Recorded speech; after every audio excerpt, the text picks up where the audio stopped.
Alhamdulillah Alhamdulillahillazi anzalal furqana lil alamin basyiran wa nazira.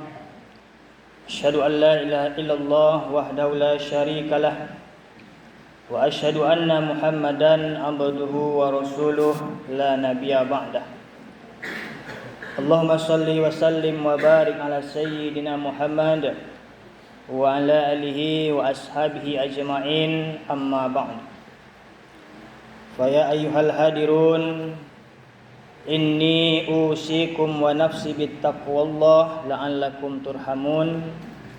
Qala Allah ta'ala fil Qur'anil Karim, a'udzu billahi minasy syaithanir rajim. Bismillahirrahmanirrahim. Ya ayyuhallazina amanu taqullaha haqqa tuqatih wa la tamutunna illa wa antum muslimun. Shadaqallahul azim. Ma'asyiral muslimin, sedang salat Jumat yang dirahmati Allah, kembali kita bersyukur kepada Allah dengan mengucapkan alhamdulillah, yang mana Allah masih memberikan kepada kita begitu banyak nikmat. Hingga siang hari yang berbahagia ini kita masih dapat merasakan nikmat Allah itu. Salawat dan salam tak lupa pula kita kirimkan kepada ruh baginda Nabi besar kita, yakni Nabi Muhammad sallallahu alaihi wasallam, yang berupa lafaz Allahumma shalli wa sallim wa barik ala sayyidina Muhammad wa ala ali sayyidina Muhammad. Tak lupa, tak bosan khatib mengingatkan kepada kita, mengajak kepada kita semua, marilah sama-sama kita tingkatkan keimanan kita kepada Allah. Marilah sama-sama kita tingkatkan ketakwaan kita kepada Allah Subhanahu wa taala. Takwa itu adalah imtisalu awamirillahi taala wa jitinabu nawahih, menjalankan segala perintah Allah dan menjauhkan diri dari larangan Allah Subhanahu wa taala. Ma'asyiral muslimin, sedang salat Jumat yang dirahmati Allah, ada satu ungkapan yang sangat viral dalam masyarakat kita, yang mana ungkapan itu adalah tidurnya orang puasa itu adalah ibadah. Bahkan kaum muslimin, ungkapan ini kita beranggapan adalah sebuah hadis yang disampaikan oleh Rasulullah. Namun setelah diteliti kaum muslimin, ungkapan ini merupakan hadis memang, tapi status hadisnya hadis dhaif, hadis yang lemah. Kaum muslimin sedang salat Jumat yang dirahmati Allah, kapan hadis dhaif ini bisa diamalkan? Ketika hadis dhaif itu bisa memotivasi kita untuk beribadah kepada Allah. Tapi kalau hadis dhaif itu justru membuat kita lalai, kita amalkan tidur orang yang puasa itu adalah ibadah, sehingga setelah sholat subuh sampai menjelang berbuka tidur saja kerja, sehingga sholat zuhur tinggal, sholat asar di akhir waktu, maka hadis dhaif yang semacam ini kaum muslimin tidak bisa kita jadikan landasan hukum. Kaum muslimin sedang salat Jumat yang dirahmati Allah, kalaulah seandainya tidur orang yang puasa itu dianggap ibadah, maka kita jadikan perbandingan. Tidur saja dianggap ibadah, bagaimana kalau kita melakukan amal-amal sunnah, amal-amal kebajikan di dalamnya? Maka dalam hadis sahih Rasul sampaikan, man shoma ramadhana imanan wahtisaban ghufira lahu ma taqaddama min dzambih. Barang siapa yang berpuasa di bulan Ramadan dengan syarat karena iman dan mengharap ridho Allah, maka imbalannya kaum muslimin diampunkan Allah dosa kita yang telah berlalu. Dalam hadis yang lain kita lihat, man qoma ramadhana imanan wahtisaban ghufira lahu ma taqaddama min dzambi. Dan barang siapa yang menyempurnakan malam-malam Ramadan, yang menghidupkan malam-malam Ramadan, maka imbalannya kaum muslimin, kalau kita mengharapkan iman dan ridho Allah, maka diampunkan dosa kita yang telah lewat. Makanya kaum muslimin, kalau kita berhasil dalam puasa Ramadan ini, maka kita suci kembali sebagaimana fitrah kita. Kaum muslimin sedang salat Jumat yang dirahmati Allah. Maka ada beberapa amalan-amalan sunnah yang sangat diutamakan dalam bulan Ramadan ini. Yang pertama kaum muslimin, amalan yang sangat diutamakan di bulan Ramadan ini adalah memberi makan orang yang berbuka puasa. Rasul sampaikan, man fatara shaiman kutiba lahu mislu ajris shaim, la yanqusu min ajris shaim syai'. Yang artinya adalah orang yang memberi makan, orang yang memberi minum orang yang berbuka, maka balasannya kaum muslimin, dia akan mendapat pahala seperti orang yang puasa itu, tanpa mengurangi sedikit pun pahala orang yang puasa tadi. Kaum muslimin sedang salat Jumat yang dirahmati Allah. Maka beruntunglah para suami yang memberikan nafkah kepada istrinya, yang membelikan belanja kepada istrinya untuk memasak makanan untuk berbuka puasa. Dan beruntung pula lah para istri yang memasak makanan untuk berbuka puasa itu. Maka suami istri sama-sama mendapatkan pahala puasa orang yang diberi berbuka puasa tadi. Kaum muslimin, berapa orang yang diberi makan, walaupun anak kita, walaupun saudara kita, lai 10 orang di dalam rumah tu, maka pahala yang 10 orang yang kita beri makan itu, kita juga mendapatkan pahala yang berbuka tadi. Kaum muslimin, lalu bagaimana pahala orang yang berbuka yang diberi makan tadi? Kata Rasul, la yanqusu min ajris shaim syai'. Mereka tidak dikurangi sedikit pun pahalanya.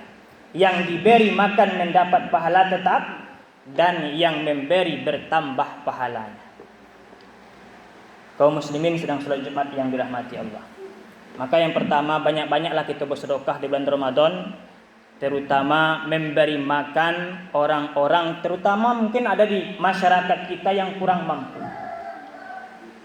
Tidak ada salahnya kalau kita ambil, kalau kita bawa dia ke rumah kita untuk makan.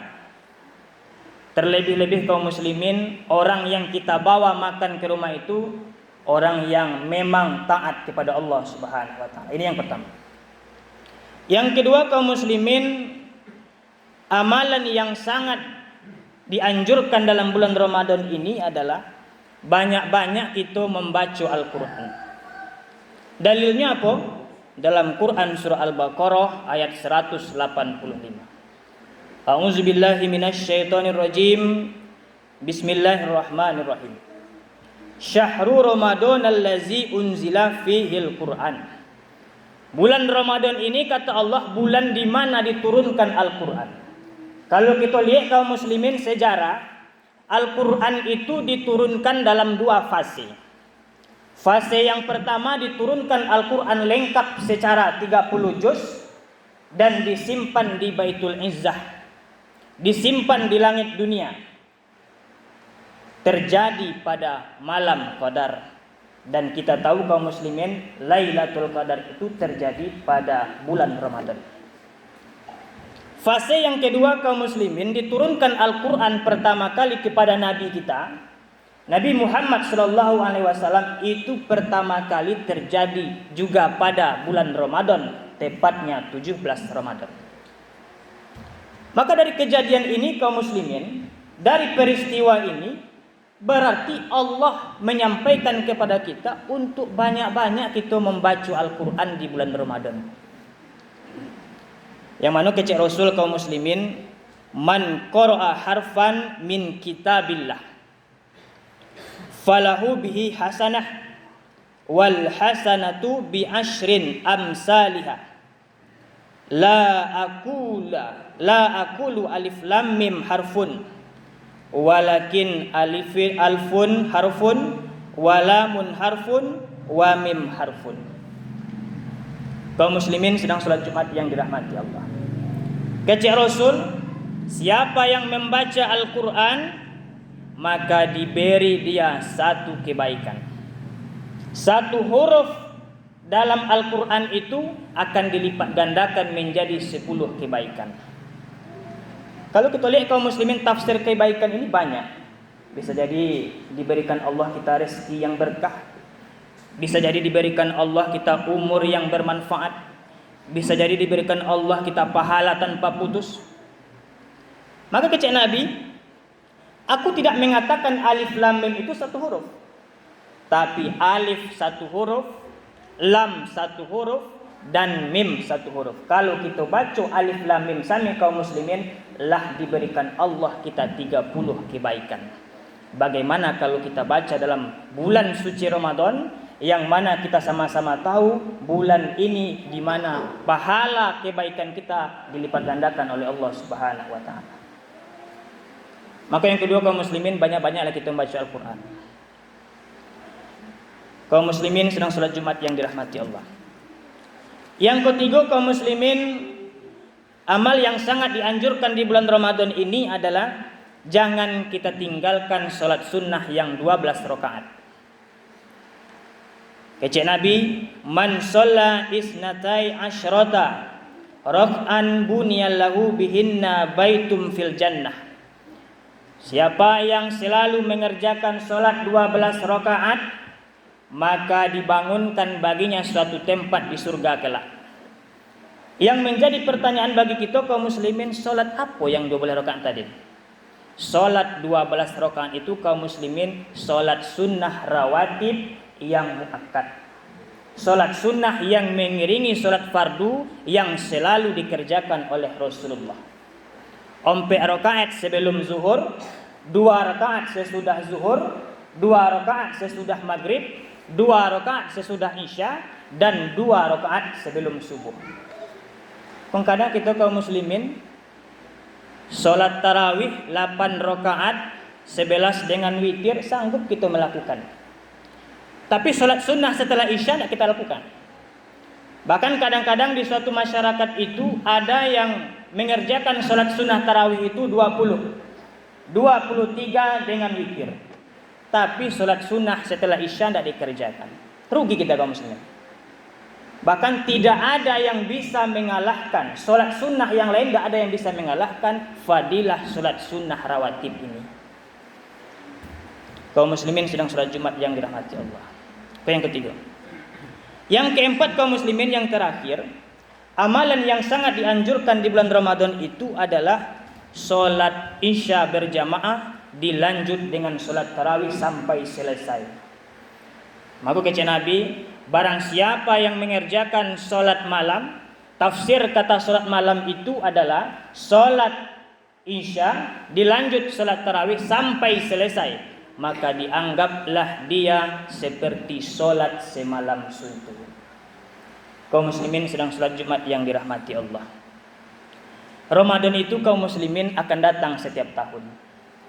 Yang menjadi pertanyaan diri kita punya, apakah Ramadan yang akan datang ada jaminan bagi kita untuk hadir, untuk bertemu dengan Ramadan itu? Bahkan kaum muslimin, Ramadan tahun kini belum tentu kita bisa sampai ke akhir Ramadan itu. Maka kaum muslimin, pada kesempatan khutbah yang singkat ini, marilah banyak-banyak kita melakukan amal ibadah, terutama yang ompek tadi.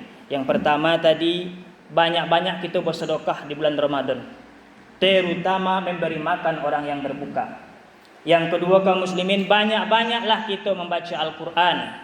Yang ketiga kaum muslimin, jangan kita tinggalkan salat sunnah rawatib yang muakkad tadi.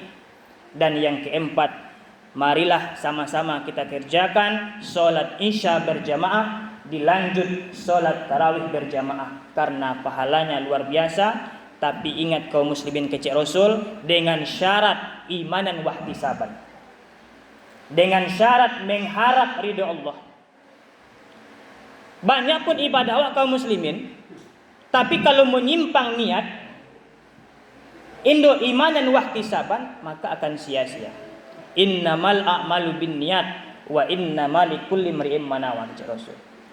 Setiap hamba Allah itu melakukan kebaikan pasti ada niat. Kita semua Jumat kini kok pasti lain niat.